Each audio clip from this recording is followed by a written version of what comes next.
ಇದೇ ಅಮ್ಮೆ ಅಂತಪುರ ಒಳಗೆ ಹೋಗು. ನಿಘಂಟಲ್ವೇ ಬೇರೆ ಏನಾದ್ರು ಯಾವಾಗ್ಲೂ ಹಿಂಗ್ ಬಂದು ಹೋಗ್ತಿದ್ದ ಸ್ಥಳ ಇದೆಯಾ?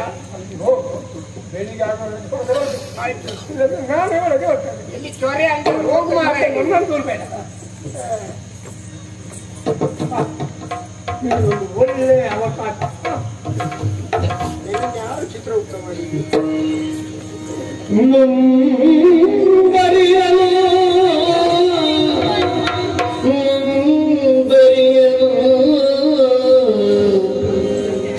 ಸಮಯದಿ ಕುಂಭಭಯೋ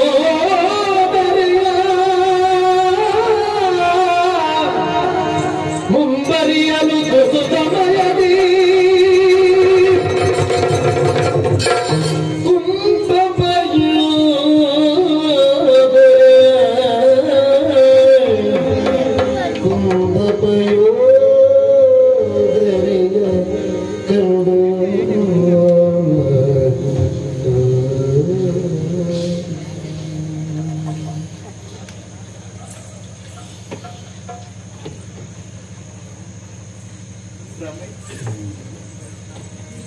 ತುಸು ಸಮಯದಿ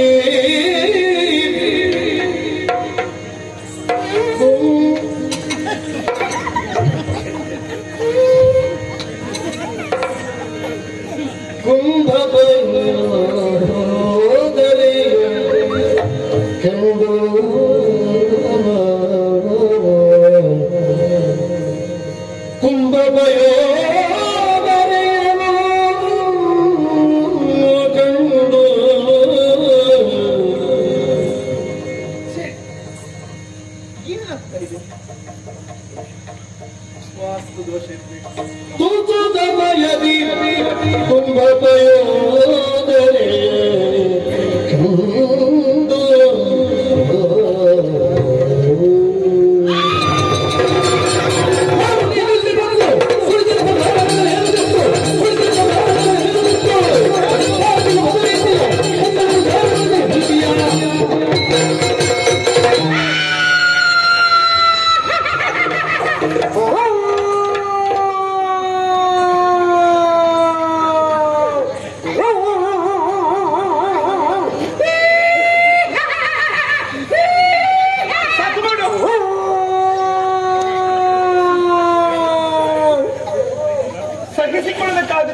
ಯಾಕೆ ಆಶ್ಚರ್ಯವನ್ನು ಕಾಣುತ್ತಾ ಇದ್ದೇನೆ.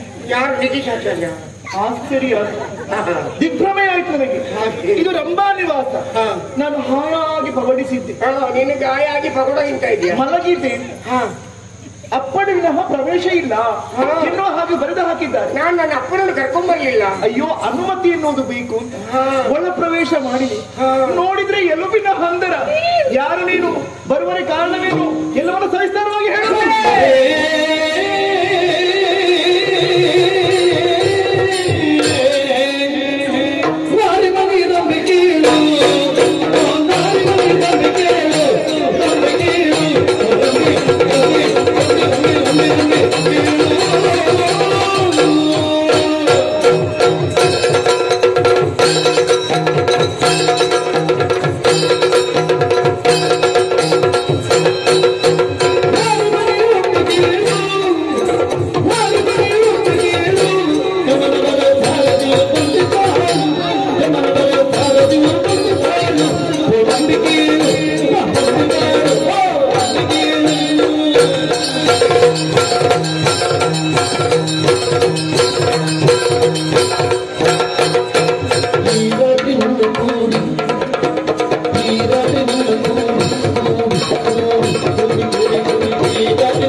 ಮನಿ ರಂಬೆ ಕೇಳು, ನಾರಿ ಮನಿ ರಂಬೆ ಕೇಳು, ರಂಬೆ ಕೇಳು. ಮಾತಾಡುವಷ್ಟು ಗುರುತಿಲ್ಲ, ಯಾಕೆ? ಸಮಯ ಮೀರ್ತಾ ಉಂಟು. ಹಾ. ಬಂಧುಗಳಿಗೆ ಸುಖ ಕೊಡು ರಂಬೆ.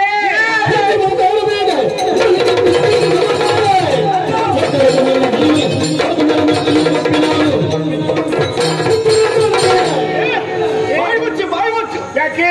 ಹುಚ್ಚು ಹುಚ್ಚು ಮಾತನಾಡ್ತಾ ಇದ್ದಿ. ಹೌದಾ?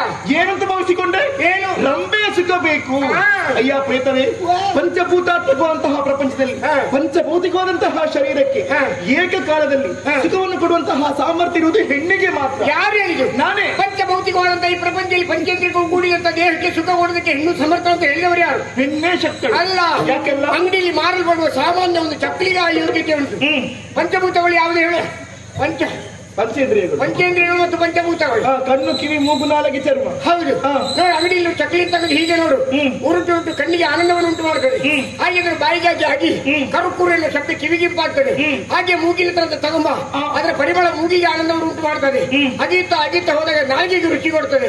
ಇನ್ನೇನ್ ಬೇಕು? ಚರ್ಮಕ್ಕೇನು ಅಂತ ಬೇಕಲ್ಲ? ಚರ್ಮ ಬಾಕಿ ಐತಲ್ಲ, ಹಾ. ಜೋರು ತುರಿಸುವಾಗ ಚಕ್ಕುಳಿಯ ಮುಳ್ಳಿಂದ ಪರ ಆಯ್ತು. ಎಂತ ಸುಖ ಮಾರಿದೆ, ಬಿಸ್ತಿರಿಕಿದ್ದು ಹೆಚ್ಚು ಸುಖ. ಅದು ಸುಲಭ ಆಯ್ತಲ್ಲ, ಹೆಣ್ಣೆ ಬೇಕು ಅಂತಿಲ್ಲಲ್ಲ. ಹಾ. ಎರಡು ಚಕ್ರ ಹಿಡ್ಕೊಂಡು ಬಾ, ಪರ ಕೆರುಕು ಸರಿ ಆಯ್ತಲ್ಲ, ಅನುಭವ ಆಗ್ತದಲ್ಲ. ಅದು ಆಗುದಿಲ್ಲ. ಮತ್ತೆ ಯಾಕೆ ಆಗುದಿಲ್ಲ? ಅದಕ್ಕೆ ಸ್ಪಂದನಶೀಲತೆ ಇಲ್ಲ. ಅದನ್ನೇ ಹೇಳಿದ್ದು. ಇದಕ್ಕೆ ಸ್ಪಂದನಶೀಲತೆ ವ್ಯತ್ಯಾಸ ಉಂಟು ಅಂತ ಅರ್ಥೈಸಿಕೊಳ್ಬೇಕು. ಹಾ. ಹುಚ್ಚು ಮಾತನಾಡಬೇಡ, ಸತ್ಸಹಿತ ಮಲ್ಲ ನೀನು ನಡೆಯಲಿ.